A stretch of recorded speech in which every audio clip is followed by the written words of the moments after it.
For if God is for us, then who could be against us? Today, we pray for the people in need of light, for the people in need of guidance, and for the people in need of healing. Welcome to the Vertex.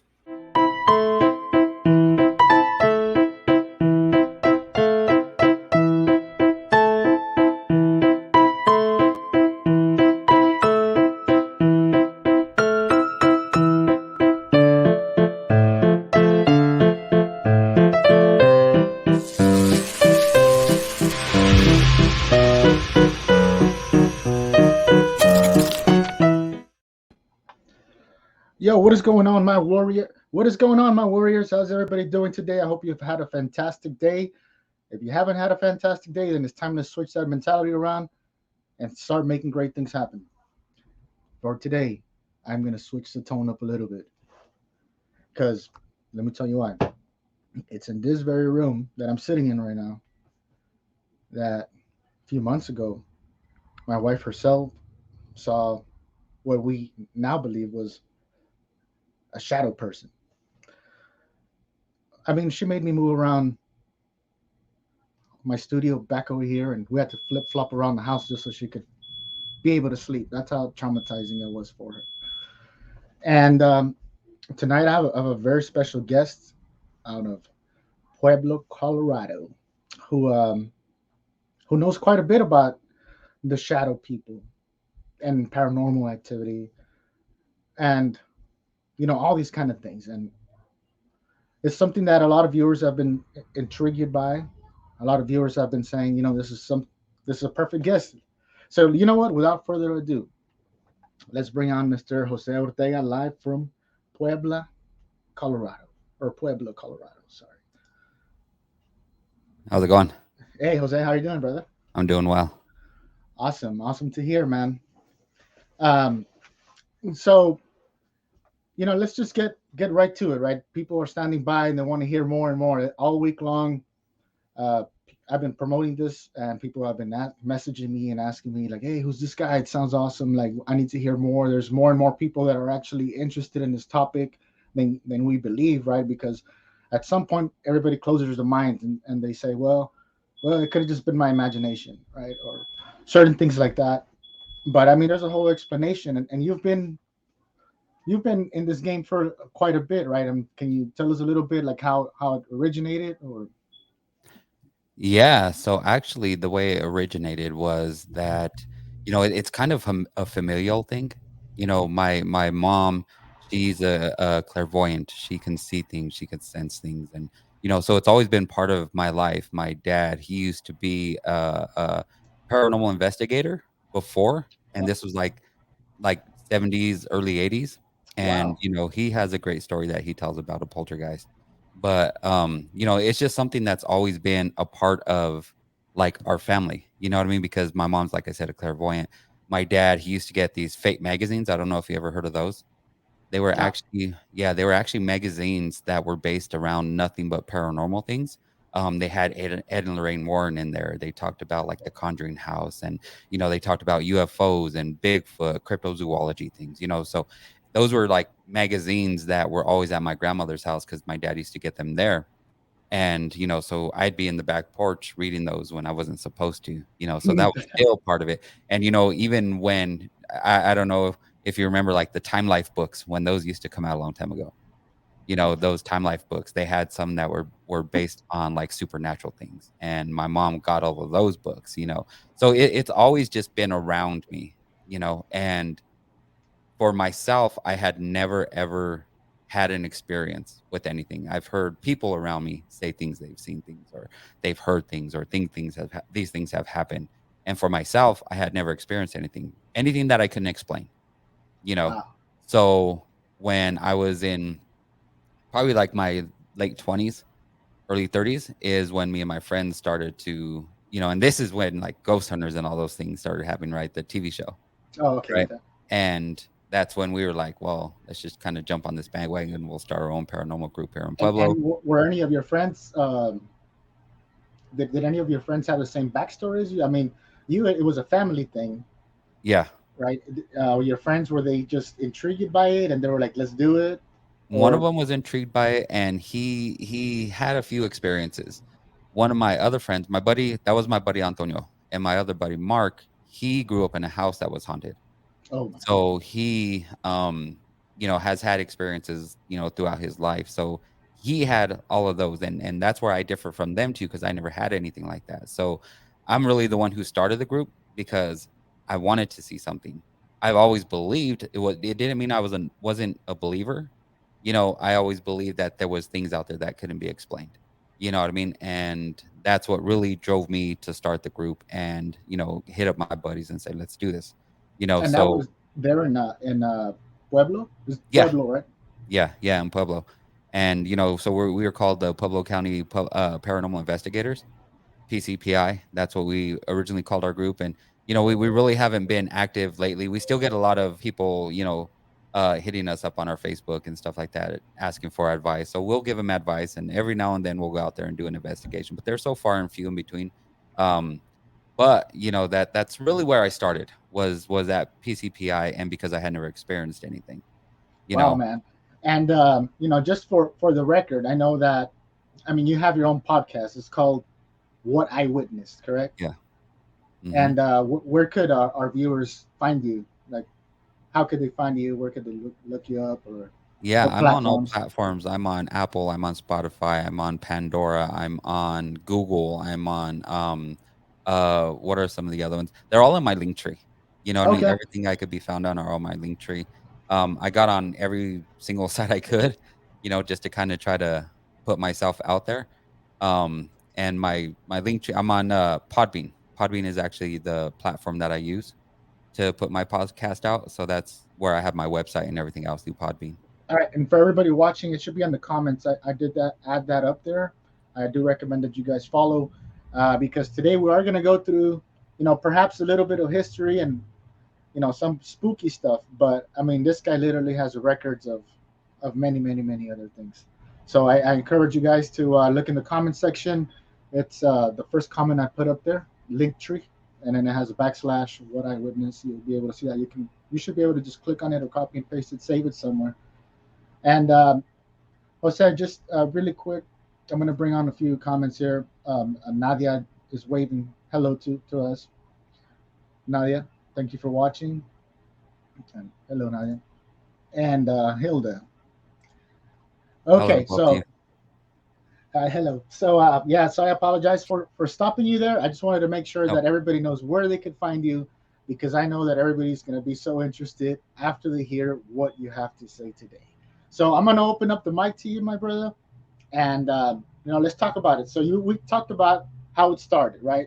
So how about we move into that first thing you found as a group, right?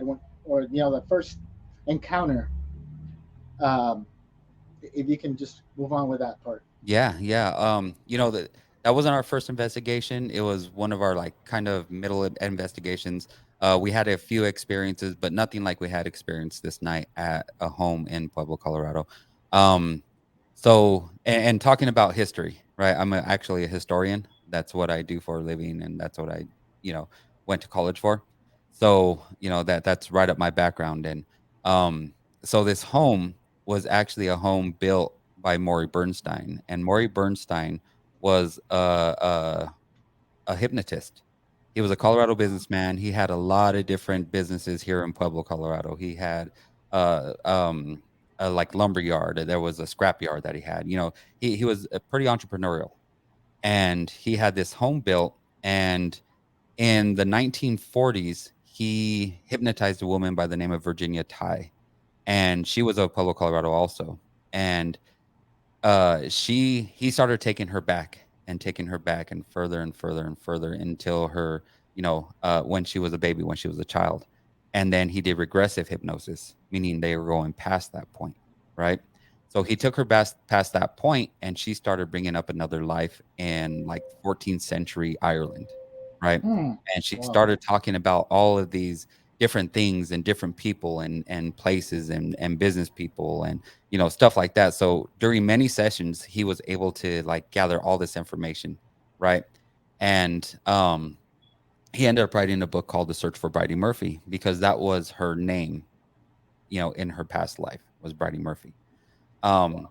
so he wrote that book, and this book led to like a huge firestorm of hypnosis and supernatural within the 40s and 50s.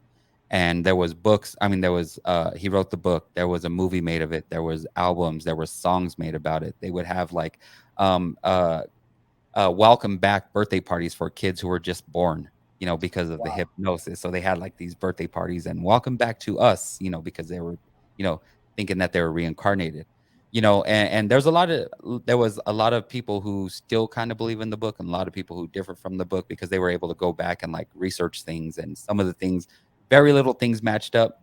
Some of the things did, she there was people around her that had like similar names to the people she was recalling back when she was under hypnosis, right? So just to recap, right? Let me just stop right here and make sure Yep. that we're on the same page. What you're describing right now is the house, right? The person who used to live in that house where you Right. first had that experience, right? Hmm. So that first experience, well, not first, sorry, well, one of the wildest experience you've had Right. occurred at this house, which was this guy that was a hypnotist and everything that you just said right now, right? Right. Right. By Okay, Maury okay. Bernstein.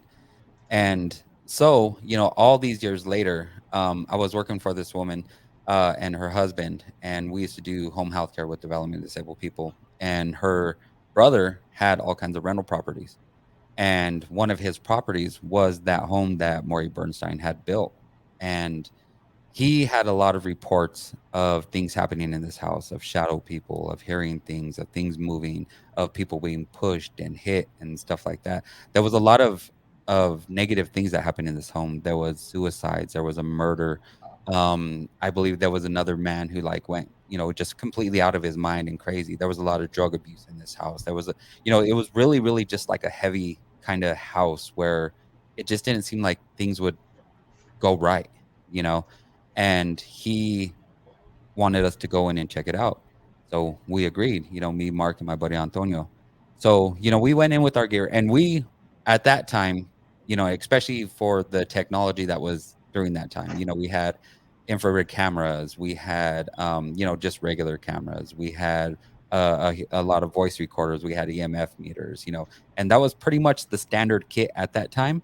Right. And plus, some of the more expensive things we weren't able to get because those some of those things are like thousands of dollars, and we're just three guys, one of them going through college and the other one's just starting out in their careers. It's like, we couldn't really afford all this kind of stuff, but we went really low tech. We really relied on our ears, our eyes, our feelings, and you know what I mean, because that's some of the best ways that you're going to get interactions from people is by feeling what your body is. You know what I mean?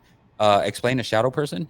A shadow person is, it could be an entity. It could be a residual effect of something that either traumatic happened at home, and it could be, just an image of a person. It no features. It's just dark. You see the head and the shoulders, legs. You may see them moving. They may just be standing in a corner, or it could also be an intelligent one that interacts with you, one that can actually, go up to you, one that can scare you, one that may be trying to show you something, and they don't fully show themselves. It's just a shadow of themselves. So that's what a shadow person is. So we went in and we started this investigation. We had all of our gear. We went and set up our cameras. Mark had a camera, I had a camera. We set them up upstairs, downstairs. There was a upstairs floor, main floor, and a basement. And we go dark, and at that time, we didn't have hard drives in our cameras, so we couldn't run for hours and hours and hours at a time. We'd have to stop like every half hour, 45 minutes to change our tapes, right? So Oh, we would go dark, and we'd start asking questions. At first we just kind of just go into each room and just feel and listen and hear, you know what are we hearing from outside, what are we hearing from inside, what kind of creaks are we hearing, trying to get acclimated to the whole space, including the outdoors, just so that if something happens, we don't overreact and we don't sit there and think every little thing is something. that You know, makes sense because there's a lot of people. I mean, if you walk yeah, into a room and you already walk in there with a mentality of this place is haunted, even if it's not, you're right. and a rat runs around across the house, you jump like a little girl, and so yeah. It makes sense. So you guys were walking in with a mentality, like a Exactly. skeptical mentality, right? Like Mark and so. I. Okay. Antonio was Okay. he was a little bit more like, whoa, something, he kind of would be like all over the place, like, oh my God, that's something, something, something. But Mark and I were more of the grounded people, okay, everything's not something. You know what I mean? We're not going into any place figuring we're gonna catch something. We're just going in to see what's there, you know, because every little creak you hear is not something. So we always try to be level headed with our paranormal investigations rather than trying to just affirm what people had seen or saying, validating whether Right. we experienced it or not. We're going to tell them 100% if we didn't feel anything, if nothing happened. It may have just not happened that night with us. That's a possibility. You know what I mean? We have done a couple investigations in one place and we still didn't capture anything. So, we're not afraid to tell people we don't think something's here or something didn't happen here. We That don't makes always sense. feel we have to produce something. You know what I mean? And people kind of get upset with that sometimes, but it's like, well, would you rather us just make something up? That's Right. not what we do. If we And want to be valid ghost hunters, we can't do right. that. We have to tell you what's happening, That's a right? great thing. That's a great thing to know because there's a lot of skeptics out there and say, well, Mhm. everything is, this and that. So that's Definitely. awesome that you're actually what you walked in and you have you're in the field where you're there to like really investigate, Yeah, not just to walk in there to get a scare. You're walking in there exactly. to find evidence that there's something going on paranormally. Right. Awesome. Exactly. It's something we can't explain. Something that Mark and I, if we heard something, we would go try to figure out what it was. If it was this cabinet, if we had a draft, if there was this, if that was that. We went in trying to figure out what it was rather than just saying it was something. You know what I mean? So, during this investigation, when we went dark, with like I said, we got acclimated to the place, all the different rooms, which windows were casting shadows, I mean, which ones catch headlights from people outside, because you may catch a like little glow when a car's turning a corner, which kind of freaks people out sometimes, especially if you're in a house where something's happening, right? So, we go dark and we're in the main space in the area, which is the middle floor, right? And we're just listening. Number one, always letting our eyes adjust to the dark because that can also mess with your vision and perceptions. Is if your eyes and your pupils are more open, you're obviously letting in. I mean, if they're closed, you're not letting in so much light, right? Right. So we have to get acclimated to everything in order to do a proper investigation. So we're just sitting there, and you know there was a really, really loud sound in the basement. Nobody else in the house, just us, right? And in their basement, there was a family that lived there, but in their basement, there was nothing in there, right? There was one room off to the side, and there was just like one main kind of like living room, right? And there was really nothing in there, and it just sounded like something crashed to the ground. So my buddy Mark jumps up, he runs downstairs. We all follow him. Me and Antonio follow him, and we go down there. And you may also hear me say Ro, and that's Antonio because sometimes we go by his middle name. So sometimes I use them interchangeably. So um, just a little asterisk there. But we all run downstairs and we start looking around and there's nothing. And on Mark and I, we all start sitting downstairs to see if something happens. And Antonio claims he's seen something like kind of run by the door. And we went in the other room, we didn't see anything, right? And we sat there. Um, at the end, I'll tell you some of the things we caught on our EVPs, which was really, really cool. But we went in this room and we didn't really catch anything. We went back upstairs for a little bit, had to go lights on, change our tapes. You know what I mean? Then we changed our tapes. We started again. We were in the main area, and there was nothing. Nothing really going on. No other sounds. We changed our tapes again. We went outside. We started everything, but then we stood outside and have a conversation. Sometimes we do that and just let our things run where nobody's inside because you never know what you're going to catch. You never know if something's waiting for you to leave. Well, You know? okay, time out, man. So literally, so when you say you go dark, you Yeah, mean you shut completely. all the lights off, Yeah, even yeah. though All the there's lights. electricity. Yeah, So because we're what? Wow.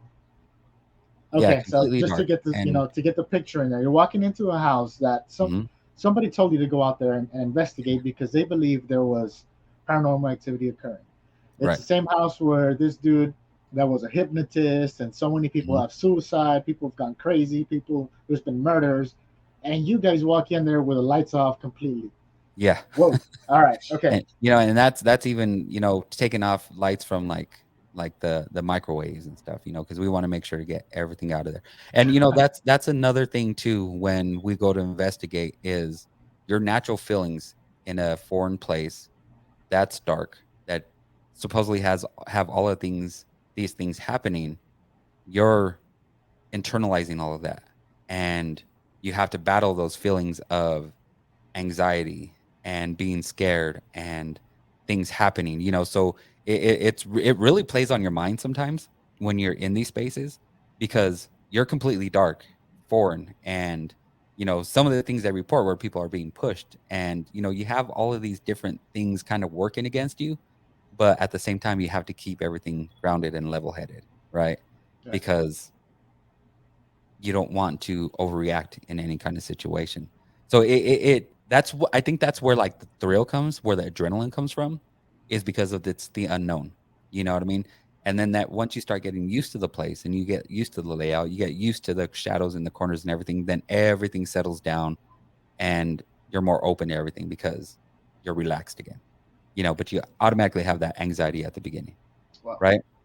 So going back to us going dark again and going outside, we just let things happen. We just let things roll. We stay out there for a half hour, 45 minutes, and just let our cameras go before we have to switch tapes again. Our audio recorders were digital, so those kept going no matter what. And so we finally go back inside, change our tapes. Of course, we have to turn on all the lights, which messes with our eyes. We get everything closed up. And then up the stairs, there's two bedrooms, right? There's one to the right, one to the left, and in the middle is a bathroom, right? So if you picture this, you're going up the stairs and you're facing a wall right as soon as you get up the stairs. To the left, there's a doorway to the restroom. And then right where the doorway is, it turns like left. And then there's another doorway in a bedroom, and then when you're up the stairs and you see that wall to the right, there's another bedroom, right? So it's kind of like a horseshoe shaped, okay, right? So I'm giving you that the to kind layout, of like yeah, fill in your mind so you know what I'm talking about when I talk about this experience that Mark and I had. So we go dark again and we go into the first bedroom to the right. And I'm sitting almost adjacent to the door. Mark's sitting right of me, and Antonio's on the third wall where he can't see the door, right? And we're sitting there, we go dark, and we always sit there for at least 15 minutes without saying anything, just like I said, so we get acclimated to everything again. That gives our eyes some time, not enough time, but enough time to start, getting used to the dark again, right? right. So we're sitting there and sitting there and sitting there. And in the doorway, I keep seeing about half the size of the doorway. It looks like child size. And I kept seeing this head figure and it like peek in, right? Oh, like And from the door frame, like kind of like yeah, peekaboo. exactly. So if I'm facing it, it's going right to left. Okay, so when I told you about the layout, right? So on the right, there's the doorway and then a wall, right? So there's relatively nothing, or there's not enough space for anybody to stand there, anybody to hide there. It's pretty much just a little wall and then the main wall to the bathroom door, right? So I keep seeing this little shadow figure come in and then like back out, come in and back out. So I'm like, hmm. Whoa. Yeah, I'm just like, in my mind. I'm not saying anything because we just went dark. Our eyes may be playing tricks on us. So I don't say anything, right? And I see it again. And then I see it for like a third time. And I'm starting to think, okay, maybe I'm seeing something, right? And then it happens again. But this Mm. time it's like leans in even further. And I see this arm like dangling to the side, like it's doing more of a like leaning motion, right? And there's this arm like dangling. And I'm like, okay, so there's something, right? And I said, I think I'm seeing something, right? I finally speak up and say something. I break the silence of the room. And I'm like, I think I keep seeing something. And my buddy Mark, without hesitation, jumps in and says, in that doorway. And I was like, yeah. He goes, moving from right to left. And I was like, yeah. Oh man. He goes, yeah. And he pretty much said everything I was seeing before I even got to say what I was seeing, right? And he Wow. was like, kind of child size. And I was like, yeah. And the like clincher for me was when he goes, yeah, he goes, I've been seeing it too. He goes, I just thought it was my eyes. Right. And that's what was going on in my head the whole time was, I think it's just my eyes. I think it's just my eyes. And then when I spoke up, he was having the same exact experience. Right. And of course, we didn't have a camera on that door, which always seems to be like the mantra of of ghost hunters, right? We don't have the camera in the right space, or we don't have this in the right time. It just always seems to happen that way. And I'm not saying that it was an intelligent ghost. I mean, we just may not have picked the right point, or even if sometimes it doesn't even pick anything up, it's something that you see, your camera's not going to pick it up. You know what I mean? It Right. happens often. But that was just one of those weird experiences because he validated what I seen before I could even express what I had seen you know so we kind of just started talking about it, and Antonio was upset because he was on the other wall and he couldn't see the door at all, right? And so that was a really, really, that was actually my first experience seeing something. Everything else I had was like on audio or hearing things. We did a haunted firehouse one time, and it was just all audio things. You know what I mean? This was the first time I had ever seen anything, and that finally solidified why I became a paranormal investigator, because I wanted to experience something, I wanted to see something, and I finally did. And then after that, that's where we I think we investigated the other room where like a suicide happened and stuff like that, and we kept hearing creaks and stuff, but nothing else reoccurred like that night, right? But when we went to listen to the audio, and we had caught a few voices. We had caught like a few curse words. When we were downstairs, we heard this. It was when we were downstairs, but it was on our voice recorders. We Right. didn't hear it at the time. It was like this full sentence that kind of whispered, like, "How do I turn this off?" You know what I mean? What? Because we had our voice recorder going. And the sad thing is, this was probably over, I don't know, like 13, 14 years ago. All of that audio is lost. Yeah. This was all with, and people come, people go, we still speak to Antonio and Ro, but we don't really, have anything. And he had everything on a hard drive and it was all gone. But Mm. we had all of these sentences and all of these like curse words and stuff. And, that was one of our best investigations that we ever had did. We presented those to the gentleman that owned the home, and Uh-huh. he was just really freaked out hearing those words. We told him about what we saw, and he was kind of freaked out and kind of validated some of the things that some of it, because this was a rental property. So it validated a lot of things that his tenants were saying was happening. So what So drove him to want you to go and check out his place? There was people reporting different things, or yeah, yeah, there was tenants, and he owned the home when like suicides had happened and when that guy had went crazy and stuff like that. And like I said, I worked for his sister, and he knew we had this paranormal group. So, and he believed in all of that stuff too. So, it was, he just wanted us to check it out, and we checked it out. Is the assumption that the paranormal is afraid of the light? Um, no, not really. I don't think there's an assumption that they're afraid of the light. It's just for us as paranormal investigators, it's easier for us to see things. It kind of opens up your eyes and everything else. During the day, we have done investigations during the day, and it's extremely harder to do an investigation during the day, at least in my experience, because you have more traffic, you have more people walking outside, you have more things going on. At night, when it's dark, that seemingly, because we usually start these things at 10 o'clock at night, 11 o'clock at night, and we're done 3, 4 o'clock in the morning, right? And we want everything as silent as possible, as dark as possible. We don't want lights on. We want to try to gather everything, especially with your mind and your ears and your eyes. You want all of those senses. senses to come in, and you want to feel all of these things. So, I'm not sure what other groups do it for, but for us at least, that's why we would always go in the dark, because it's just harder during the day. There's just so many different elements. Your neighbor Joe may be mowing his lawn at the time. His dog may be Yeah. outside barking. And you're catching, and audio recorders. I don't know if anybody has any audio recorders, but those things pick up everything. You know what I mean? The littlest creak you hear can be coming auditorily really, really loud on a voice recorder, right? So things that are way further, you're gonna pick those up, but you may not hear them at the time, especially if there's a lot of things going on. So it might also give you a false positive that something happened. For instance, one time me and my cousin were investigating his home that he said things were happening in, and we were listening to the audio afterwards, and we heard this loud, super loud screech, right? And it sounded like a woman like screaming really, really loud. But Uh-huh. then we listened to it a few times because it literally scared the shit out of us. You know, and we're like, what the hell was that? You know what I mean? And we went and listened to it again, and then we remembered that right then my cousin opened the door and it creaks, but it Oh, was very, very little creak when you're standing there, right? It's something you barely even notice, but on the audio recorder, it picked it up super loud.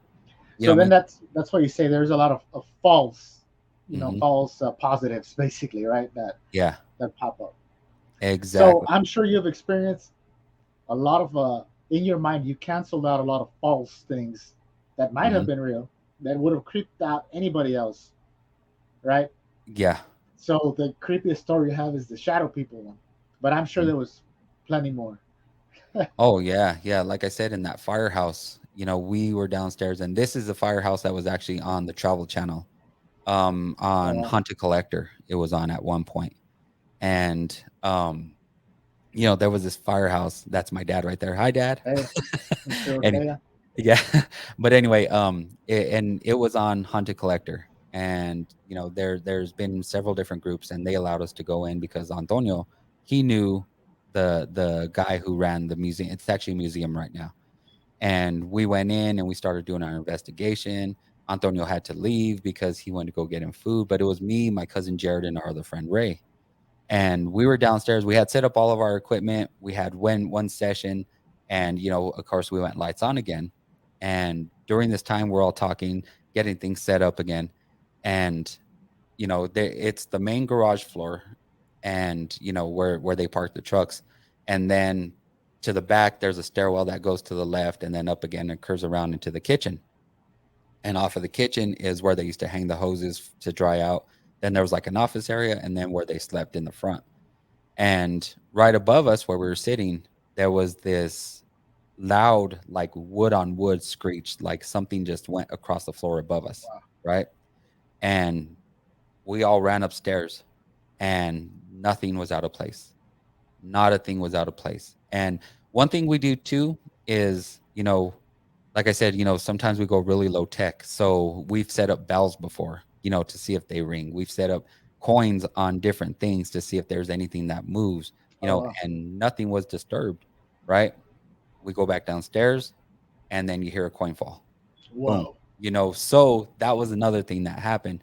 We didn't really catch anything on EVPs or anything like that, but that was just another instance that, was kind of strange because nothing was out of place, but it was an unmistakable wood on wood, something sliding across the floor.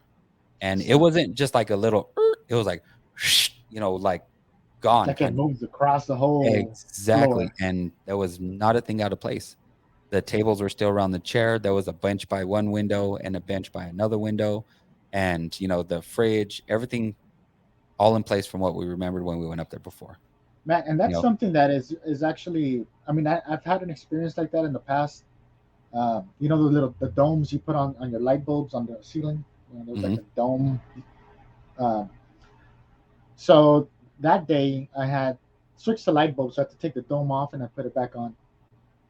And then later at night I heard something fall and break, and I ran. Like it was me at that. I was staying at my mother-in-law's, and she woke up too and ran, like to see like that thing probably fell. The thing and I was like, man, I'm just about to lose some credit here because I just did this little handyman job here. This thing just fell and broke, right? And we go to the kitchen and there's nothing. So Yeah. that's kind of what you're explaining. So I know what you mean. Sounds that like how do you think this happens though? Like if there's a sound of glass falling, but there's no glass falling, is it something playing tricks on our minds? Is it how do they emit these sounds? Yeah. It could be residual, you know what I mean? Things that may have happened in the past. And kind of coming out again. You know, like sometimes they like for instance, like the guys from Ghost Hunters, they explain the residuals that it's a record playing, right? And every so often, if the record keeps playing and playing over and over and over, every now and then it'll get to that same spot again, Hmm. right? Makes sense. So, during that same time of the year, maybe it's something within the weather that brings it out. Maybe it's something, and that's another thing. A lot of times people have different smells, you know, and sometimes I don't attribute those to kind of like paranormal because the weather could be playing that. The humidity in the air can make, if somebody was a smoker, if somebody smoked cigars or was constantly a smoker, and even if you paint the walls, that humidity may bring out those old smells because it's trapped, right? And then all it needs is moisture to kind of come out and permeate again. So, sometimes those kind of things, I kind of take those with a grain of salt, because there's a lot of different elements that can happen. I'm not really a fan of orbs either, because there's too many things that can be an orb. You know Especially what I on mean? cell phone cameras. Exactly. If you walk across a floor and you do a flash and you take that picture, 99 times out of 100, you're probably going to get an orb in there because something's going to reflect back at the camera, right? And I'm just not that type of person that thinks everything's something. As I explained before, I'm always level-headed about things, and everybody's like, "Oh, you're just always discounting everyone." No, it's because it needs to be really, really, really Wow. big for Well, me to because say knowing most, that's something. most like me and most people, if I walked into a house pitch black that I've never been to before, maybe if I had gone earlier or whatever, right, Mhm. with my friends, one of them is not as level headed. Um, and at night, just walking into a house in darkness, even if they haven't told you it was haunted, it's already playing in the back of your mind.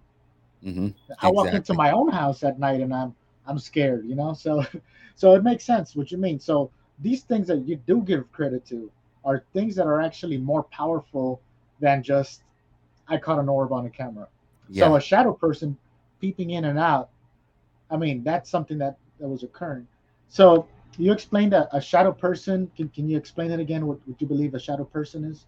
Yeah, like I said before, a shadow person is just either a residual effect of something that was there at the time, right? Okay. And it's something that doesn't show its features. It doesn't come as a full body apparition. It's just the outline of a person, which it can be transparent. Sometimes it's not.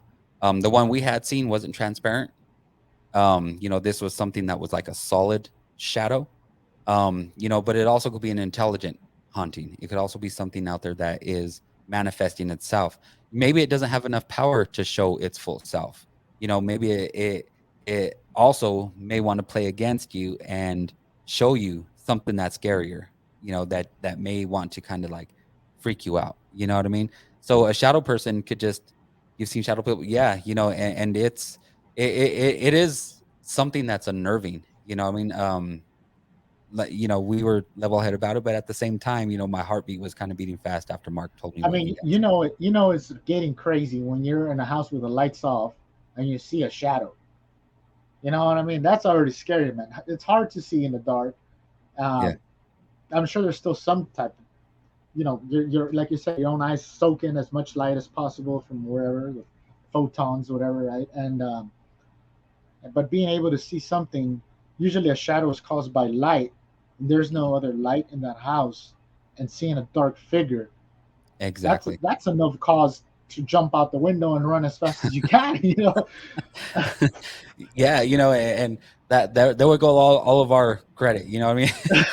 It'd be like, okay, these guys are and like Ghost Adventures, I'm not really a fan of, because those guys are always screaming about something. You know what I mean? I've Like heard a few always people freaked say out. the same thing. They're this and I'm like, come on, guys. You know what I mean?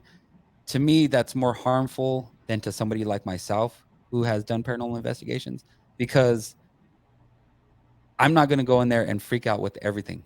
You know what I mean? And people that see them and are fans of them, maybe they want them to come check something out, or maybe they want their local paranormal group to come check something out. And they go in like myself, and I'm like, well, there's nothing here. But their expectation is to see something like Ghost Adventures, right? Where they're freaking out, they're always catching something. And and like their little audio clips after something happens, was this the little girl from 1975 who died in this? We don't know, but that kind of stuff. Just we don't like to you know even give them an inkling of what it possibly could be. This is what we saw. This is the evidence we have. This is what we have to give you. You know, we're not going to tell you, oh, it's possibly that person that committed suicide in this room. It's possibly this. It's possibly that. We don't know. You know, How we're would you, right? Oh. exactly. And unless they said something on a voice recorder that either said their name or was attached to somebody that they knew or something, then maybe you can make that assumption, right? Maybe you can make that claim. But every little sound, every little thing you see isn't something, but at the same time, you shouldn't attribute that to something either. You know what I So mean? Because just a minute ago, you said, some of these shadow people, right, or they haven't been able to basically evolve or gain power, energy. I mean, I've heard plenty of times that some of these things feed off fear, they feed off things like that. How much do you think that that is real? Or, I mean, I believe can it that can that's it true. grow? Can it go from just being an apparition to one day flipping over something? Like more physical. Yeah, like in my dad's story, his Can is can we talk about your dad's story? I know we episode got a 2. few minutes. You think he'll be cool with it? Oh, my dad, yeah, yeah, 100%, and he tells this story, so great.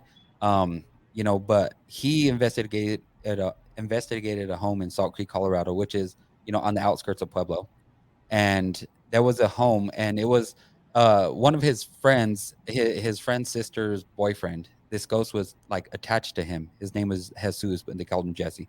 And this ghost or this poltergeist would target him, and rocks would roll off the side of the house, and rocks would be inside hitting. And my dad and them decided to go investigate. And I'm really going to butcher the story because I'm not the one who tells this story, but um there was an instance before they even went in. My mom, like I said, who's a clairvoyant, and she senses these kind of things. She went up to the doorway, and she started seeing this woman in white, and she kind of looked like an older lady. And my mom even drew a little scribble of what this lady looked like after the episode happened. And I'll talk about a little bit more about my mom's experience about hearing her podcast part. But there was this woman in white trying to reach out for her to kind of like grab her and bring her in. And my mom started feeling dizzy, and she started freaking out. And she started crying. And she was begging my dad not to go back that night. And my dad, him and his friends were intent on going back. You know what I mean? They went to the library to research things first. They went to the church to get holy dirt and water, and to be prepared for what was going on. They started investigating, and they had found like things under floorboards. They started hearing like little rocks outside the house, kind of rolling down the peak. And off to one side, the one of the houses was really close, and the other side there was like a big field to another house. And so as the night went on, the boulders started getting bigger and bigger, and to kind of like bigger rocks kind of coming down the side of the house. My dad and his buddy jumped up there to go see, if maybe people were messing around. And everything stopped, and then they went back down, and it happened again. They went inside. There was a rock that went. They turned off the lights. A rock went across the room and hit a mirror and slid Wow. down. And and they were capturing all of this. They recorded all of these things, and they had the recordings. And it was just and after the investigation, and like I said, I'm butchering this. Listen to that episode 2. It's one of probably the best episodes I have out there. But there was another instance where they had left the house, Jesse and his girlfriend at the time, and there was something on the back evaporative cooler. It was a hose, sprayer to a hose, one of those little metal ones that you kind of have to Oh yeah. twist, right? And it went off of that thing, flew around the corner, and hit him in the head. Well, they went back to where my mom and my dad and everybody were, and he came in. He had all this blood gushing from his head. Wow. And then after the whole incident, he vanished. They don't know if because he was a Mexican national. So they don't know if he went back to Mexico. They don't know exactly what happened. But at the end, he just ended up gone. Right. And that was that poltergeist activity that they heard. And they heard like this. this really low grumbling at one point on their audio tapes. So You that know, was definitely something more physical, more powerful, more energy. yeah, In that. exactly. Something that was able to manifest all of these different things, able to move all of these different objects. So how much power do you think this thing had? You know what I mean? To be able to do all of these things. To not be in a physical form and still be able to act in a physical form, Yeah. that is power. Hmm. Wow, man. So And that's that on your second Jesse, episode. yeah, that's on the second episode, and Jesse had seen a white woman also in his room, and he was, soaked outline of sweat on the bed when he finally came to, because his girlfriend kind of like snapped him out of it, and there was a outline of sweat, and he had seen a woman in white, and then one of our other cousins named Dorinda, a woman in white had lured her out of that house when she was babysitting there, Wow. and they found her outside on her knees and kind of freaking out. So it's just this whole Wow. big story about that one little home. And when I do my episodes, I try to put a picture of the place, and that picture of that house is the picture for that episode. So That's like the actual place. yeah, that's the actual place. Wow, man. So that's awesome, man. So let's go through some of these comments here real quick. So I know that you kind of retired from the trade, right? But one doesn't ever retire from something they love. So in the future, bro, is there any investigations planned?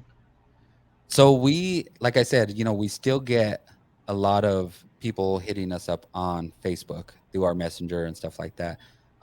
We never shut the door. You know what I mean? A lot of times because now it's me, my buddy Eddie, and my buddy Mark. Mark's still in. We have our buddy Eddie in now, and Eddie does most of the answering, but a lot of times he's just giving them advice. But if it's something that we think's, really, really something big, then I'm sure we're gonna get out there. Me and Eddie have talked about purchasing some more equipment, because throughout the years, our equipment has kind of gone past its prime. I see. So we need to start getting some of the newer things to see what we feel about them.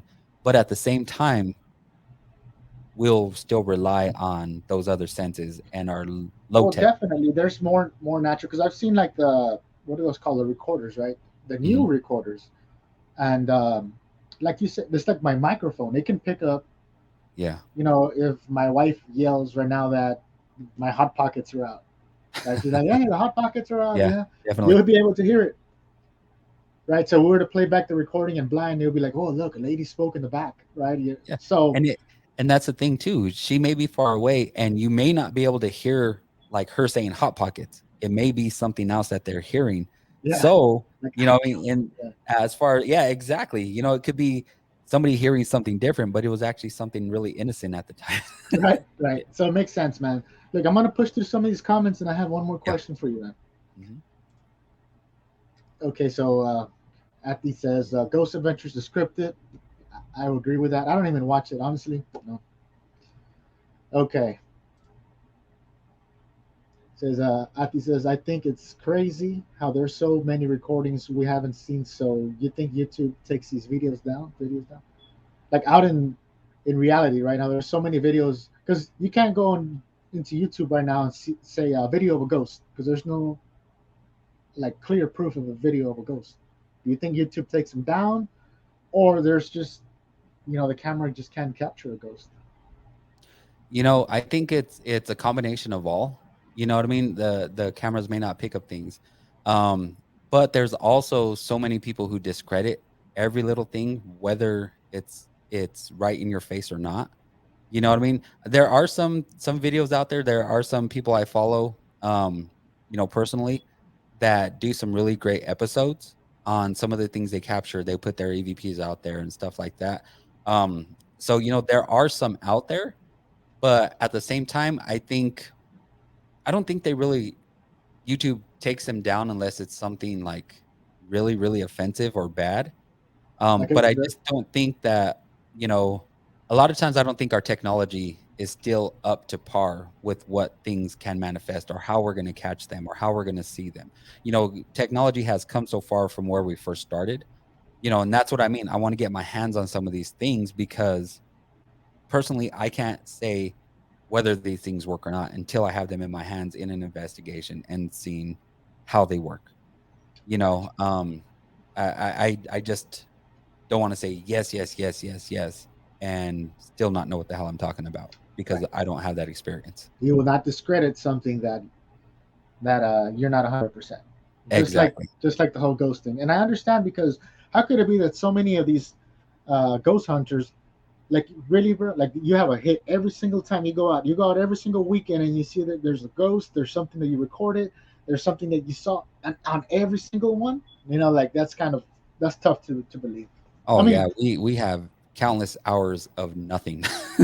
You know what I mean? Because, like I said, we're just not quick to jump to everything and anything to being something. So if we were to do a YouTube channel or anything based on our evidence, it would be a short catalog. Just because, but of and if hard something, facts. yeah, exactly. And if something was like on the fence where we were disagreeing whether it was something or not, it always defaulted into not because there was doubt there. Beyond what is it Exactly. called? And if there was doubt, then it's like, okay, then that's If not it's doubt, something it's we out. can present to somebody else. What I mean? We all had to agree on it. We all had to say it was something. We all had to feel it was something, or we had to all see the same thing. What I mean? Even Makes though sense, Antonio man. didn't see it, That's but we had to see that in order for us to strong, see. strong. So Hilda says, so a poltergeist is one that moves objects. Not What is a necessarily. poltergeist compared to a shadow person? A shadow person, you see them, right? As a Yeah. like as you described earlier. What is a poltergeist? A poltergeist is it's supposed to be a malevolent spirit. It's something that is just there to cause harm, something that is there to wreak havoc on your everyday life on a person. It could attach itself to a person, a place, or a thing. I also have my own kind of theory on different types of poltergeist. I believe that there are intelligent poltergeists. There are poltergeists like the ones that my dad encountered, where they're just wanting to create havoc, evil, right? They're just wanting to do something bad. um, but a lot of times too, when people hear like a lot of mean grumbling or rumbling or scratches, they attach that to a poltergeist also, right? And a lot of times when people talk about ghosts or poltergeist, they either say they're a lost soul or a soul that's trapped within this earth realm, right? And I believe if you have a soul, you can get trapped, right? And you may not, if you believe in a higher power, you may not pass into something else. You know what I mean? Your energy may still be here. You may be stuck in this area. So I sometimes believe when it's just like growling and scratching, I believe it may be an animalistic type of thing that is Hmm. trapped here, that is also afraid. Maybe they don't know that they're dead. They're trying to get attention, or maybe they're just like Like on animal. defense. Yeah, exactly. And what happens if you trap an animal in a corner? Yeah. You know what I mean? They bite, they Right. scratch. What I mean? You're invading their space. So that's my own kind of theory on some poltergeist activity that is not necessarily always a person, a thing. Uh, um, that's where some cryptozoology stuff comes in, where it may be some kind of like, half person, half human type thing. Hmm. So But as I, far as I beliefs as let's say even crazier, like let me get to this question, but right after yeah, this. All right. So let's go. All right. So Esmem says, "Oh boy, ghost stories. Similar to ghost stories, we're breaking down what an actual ghost could be. It could be ghost, or it could be a rat in the attic sometimes, and it's just our senses playing tricks on us. All right. Okay, Hilda, what have you experienced? A poltergeist? Shadow people? Please explain. Please explain. all the above. Okay, or they're demonetizing. She's talking about YouTube. Abel go out Mhm. with him on an investigation. He's in Colorado. If you pay for the trip and the equipment, dinner, breakfast, lunch for 5 days, we'll talk about it. That'd All be right, awesome. so yeah, man, it would eventually. So the question I have, man, is just more of an opinion. Mhm. What is your opinion on certain things like this? The Conjuring House. What is it called? The museum. What is the name of that? That Yeah, the house, Ed and right? Lorraine Warren Museum thing. Is that what There you're you talking go. about? Your opinion on on everything that's in there. Do you think the house was already? Because I haven't been there. I can't explain, right? But supposedly there's plenty of things in there that are haunted or possessed. What have you heard? What do you know about that? And overall, what do you think about being a person who will discredit? There's doubt. Mhm. So I can only believe somebody like you because somebody else would just tell me what I want to hear. Yeah, honestly, I believe, and this is me without having being able to go to the space and see these things, Right. catch my own feelings or anything else. Like I said, I try to stay away from suppositions, right? Yeah. But at the same time, I don't believe everything that they say happens. You know what I mean? A lot of this is the way they made their money. If that makes sense. Hmm. They doing talks. They were, world renowned. You know, he was a cryptozoologist. She was a medium. Hmm. So there's I think there's a lot of myth that's maybe happening around truth. You know what I mean? Can things attach themselves to certain objects? Most definitely. Can the Annabelle doll really have some kind of evil spirit trapped inside of it? Possibly. Other inhabited objects. Yes. I mean, that has happened before. There have been reports of that before. Somebody going and buying something at like a thrift shop and things start happening afterwards because maybe something was attached to that item. It was a beloved item to somebody. And there was some type of person or entity or something attached to that, or some kind of residual energy that was attached to that. It was a fond, dresser, or my grandfather built this and it was running through the family, and this was something we all cherished and love. And maybe some person is that energy is attached to that because they were so fond of that. That could be potentially something that happens. But do I think a long time ago? Yes, I would have said yes. I would have believed everything in there, especially when I used to read those fake magazines because those were some of the things we had to rely on. Right, Right. was listening and reading these stories, and no matter how grandiose they were, we believed them because we weren't there in the space. But now, being a paranormal investigator and knowing that 95% of the time we don't catch anything, that The reality, right? It's kind of like the fisherman that goes fishing and always posts a picture of the biggest fish, and it exactly, looks like he catches the biggest fish every single day. So exactly, and makes that's what sense. I mean. So knowing what I know, and maybe it's because she's a medium, she could bring that out, potentially, what I mean. And But at he's a that point, a cryptozoologist. medium, a medium only is like they only see what only they can see it, Yeah, only they can hear it. So yeah, it's like I can be sitting here right now and say, well, like this book, I saw it fly off the shelf, but nobody right, saw it, but I saw it, right? Like that's kind of like a medium, right?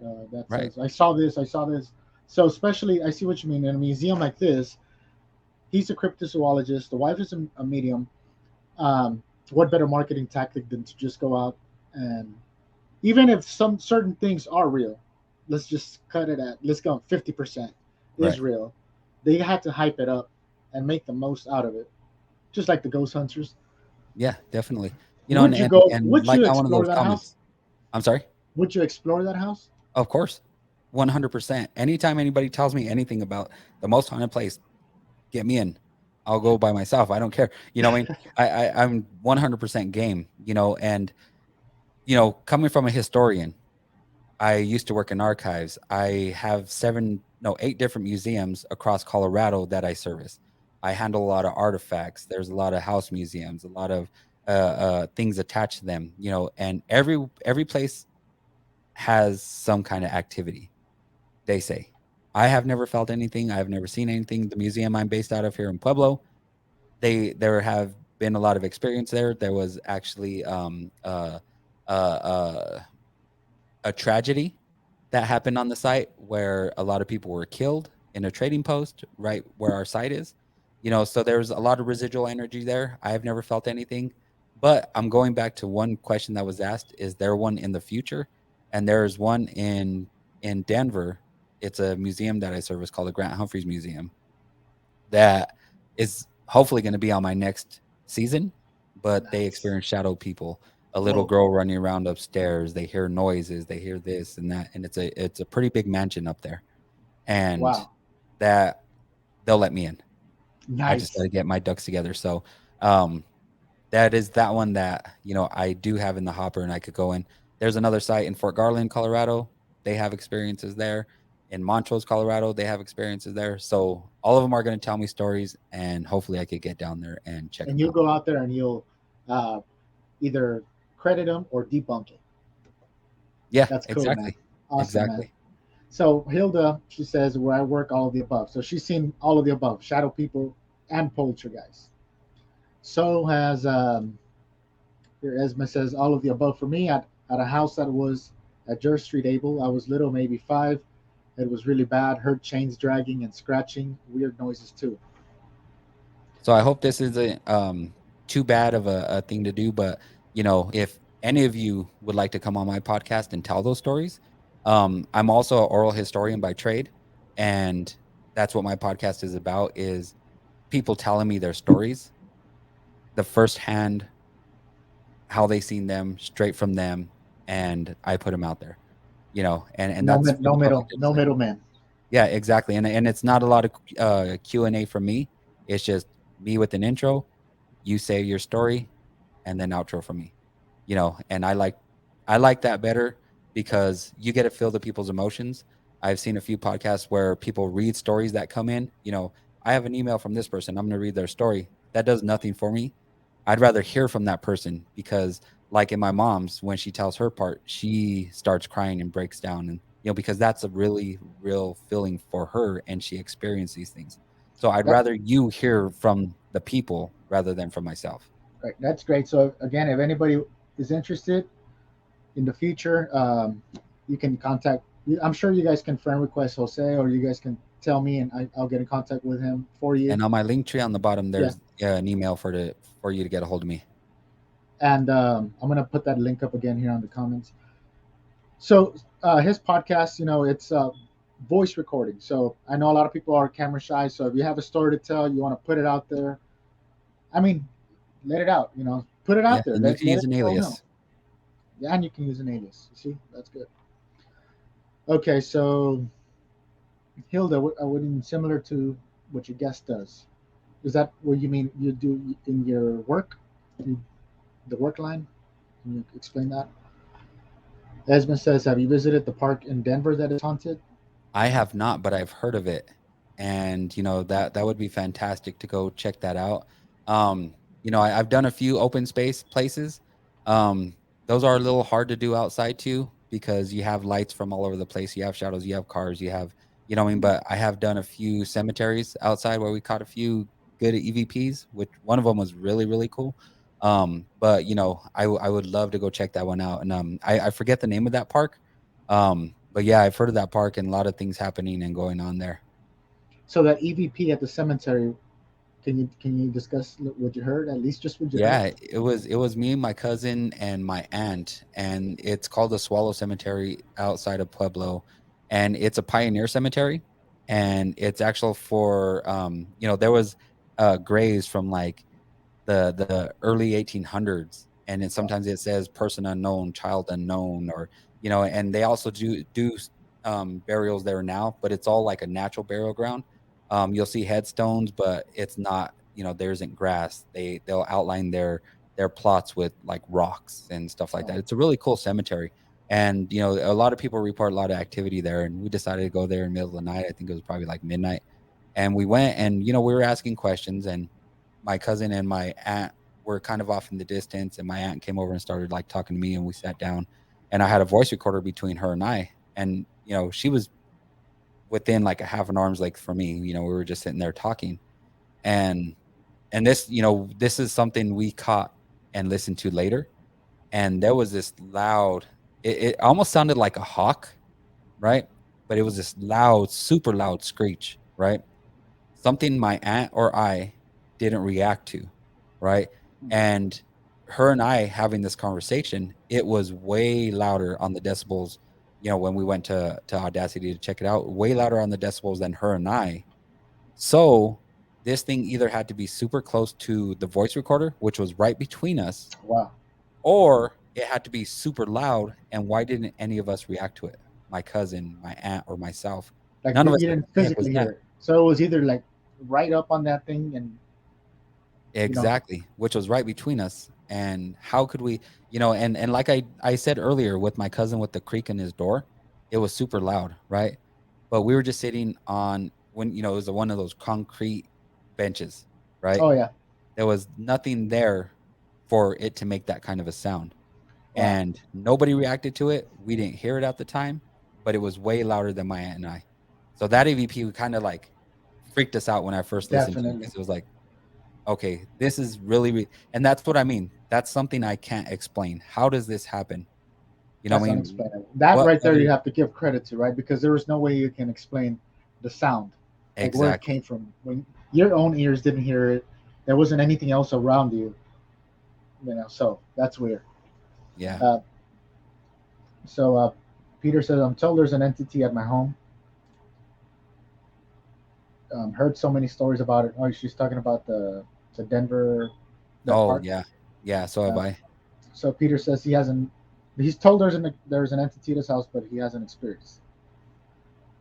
So, do you think there are certain things that an entity would be open to, or is it only certain people that can? I think some people close themselves off to it. I didn't have an experience until that shadow person. I heard things on our audio recorders. That's still not me experiencing it. You know what I mean? That wasn't a firsthand experience for me because that was on a voice recorder, something I didn't hear at the time. Right. So I think myself finally letting myself open up to things is when things started happening. People can close them off to everyday things. You know what I mean? People may just not be in that mind frame to let other things in that they can't explain. Sometimes being too logical can stop anything from happening. Makes I mean, sense. we're really logical with the things we do. Um, we do leave a window of chance open. We don't completely close it, but I believe people can completely close that window and not let anything in. And if not, it's so easily explained away because they're so logical about things that an experience that they may have had may be washed away to something else. So I believe that some people are like my mom. She feels places when she goes. She feels a lot of different things when she's different places. There was a restaurant she went into and she kept looking over her shoulder because there was a little girl up on like a balcony, and she kept looking back, and nobody else was seeing this little girl but her, and she kept feeling something behind her. So she kept looking back, and that's when she seen this little girl kind of like peeking around the side, looking at her. Full body apparition. It wasn't a Wow. shadow person. It was just something. And I believe some people are able to feel these things, see these things. They may have a way more open mind than myself to allow those So, things in. so in this case, for Peter, he says he hasn't experienced it, but he says only people that have stayed over have seen it. So maybe he has that window really closed, Yeah, right, to he where could. he's not going to allow certain things to spook him. So Mhm. makes sense. Or that entity may not want to mess with him at the same time. You He's know what I scared of mean? his demons.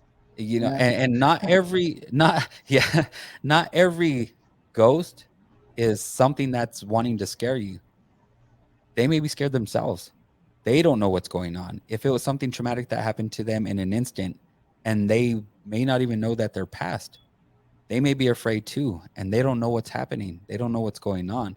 So maybe, you know, maybe and I don't want to speak for him, but maybe he's challenging. Show me yourself, and it's something that's afraid. And maybe it sees like a motherly person or somebody who's a little bit more caring, and they feel a little bit, more open to trying to, help me kind of thing. You know what I Makes mean? Yeah, that makes sense. If it's an entity that is actually looking for help, they know this guy's not going to help Yeah, them. exactly. I'm just And I'm joking, not Peter. saying anything bad about Yeah, him. yeah, It's yeah. I'm I'm just just, joking. those may be Basically, just examples. right. So, all right. So we move on to okay, this one right here. She says she's talking about that park. I attended a wedding at that park, and when we printed the pictures, my face was distorted. It looked almost demonic. I threw the picture. So, I mean, is that possible? From what you, I mean, from what you know? It definitely is. But I think a lot of times too, um, a lot a lot of people don't realize how their cameras work. I'm also a photographer. Okay. So, um, you know, uh, sometimes the shutter speed is too slow, and if everybody else is smiling at the camera and you twitch at a certain time, that could lead to that drag effect. You know what I mean? Because your shutter speed's so slow. If it was like a little darker in that park, or if you're in a cemetery or something else, then you're at a slower shutter speed to let more light in, right? The slower shutter speed is going to catch up more movement if it's super slow, right? So that's where you'll catch like a blur. You know what I mean? And I'm not discounting saying that that is not something. It's just there's also a lot of different elements that could be why something appears distorted like that. You know what I mean? You could take a picture and move at the same time, and that creates a drag effect too. You know, that blur. So Right. there's a lot of different reasons why It would that could have to be happen. like But there are a also some that are like, okay, that's really, really intriguing. right. I see. It would have to really be like a controlled experiment where the camera is not moving, it's on sitting still somewhere, Yeah. and everybody's like picture perfect, no moving. Or I see what you mean. Still, I've heard a lot of cameras, capturing crazy stuff. So Yeah. Peter goes back to some ghosts are there to help you, but we take it the right, I guess the right way, Probably the uh, wrong way. the wrong way. Right. Yeah. And that's exactly it. So he says, how do we tell them apart, good from Now bad? that's a tough question because oftentimes, especially if it's a poltergeist or malevolent spirit, it could appear friendly at the beginning. It could be doing things just to kind of mess with you because it wants to feed off this negative energy, and then it's going and going and going. And like Hilda says, you can tell, but oftentimes, sometimes you can't until it gets to that further point to where you know that it's something more evil, something that's trying to harm you or something trying to hurt you or just create havoc in an area. Like I said before, so a lot of times things may not appear what they are. And also, I also believe too that something that maybe a poltergeist or a spirit could also be something that is afraid, something that is scared, something that is acting out because it doesn't know what to make of its own situation. There's some that are intelligent enough to be like, I'm just messing everything up for everybody because I love that and I feel that and I want power from that, right? But there may be also other ones that don't know what the heck's going on. You know what I mean? And are also angry and frustrated themselves because they can't get what they want out. They're not getting your attention. They're not, and maybe the only way they could do that is by doing something mean, pushing something over because they want people to know that they're there. Makes sense. So again, anybody can follow you where? What I witnessed, I'm on Podbean. I have Facebook, Instagram, Twitter, a TikTok. So I'm on all of those. I also have my personal page and our Pueblo County Paranormal Investigator Facebook page. So I And have what many different avenues, and then my personal page also. what I witnessed is spelled this way right here. So you guys can find them on Facebook, TikTok, uh, all the podcasts, anywhere where you can find a podcast, you can find them. I've listened to about six of them, seven of them, and I can't get enough, man. This guy's on the risers, and so many people talking good things about it on the podcast community. So if you guys were intrigued, open to something new, check them out for real, for real. And Jose, I think we went over a little bit of the time. I apologize for that. I mean, I just got into the moment.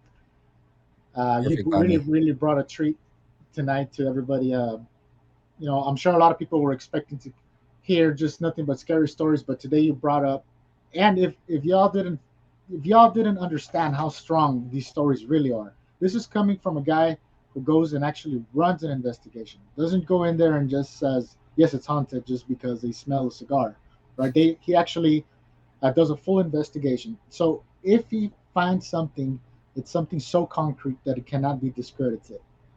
Um, so the stories that he said today are stories that are should be petrifying because these are real things. This is not I heard a water pipe hitting my wall. This is not a one-legged pigeon landed on the top of my house and rolled over. These are real things coming from a guy who's pretty straight up and honest with the things that he's saying. He's not out here to make a living saying fake stories. like ghost hunters. I don't want to discredit them either. But that's what it is. So again, I really appreciate you being on. I'm gonna put you backstage, brother. If you can hang on in there for like 2 minutes, Yes, sir. and I'll be right with you, man. Thank you so Thanks, much. everybody. Well, my warriors, I really appreciate y'all showing up. The support y'all give me is like what gives me my energy, kind of like those entities. So it's awesome that y'all stuck around. It's awesome that you guys shared the video. It's awesome that round two you're here. Some of you missed round one, but you're here. That means a lot to me. And again, you can follow Jose. You can look him up. I tagged him on a few posts. He's open to hearing any of your stories that you might have. And of course, you can follow him and hear more stories. I'm telling you, this guy has some creepy stories, man. So again, I appreciate it. We're gonna end it up on something positive. Let's remember, guys, if we had a stressing day today, tomorrow's a brand new day. Just like the sun rises, it's a brand new opportunity for us. And we just got to remember, if God is with you, no one can be against you. Or who could be against you? Nobody. If they are, then they don't know what they're up against. Well, again, y'all have a great, great, great night. I hope you guys can sleep well after hearing some of these stories, and I hope some of your questions were answered. I'll see you guys on Friday.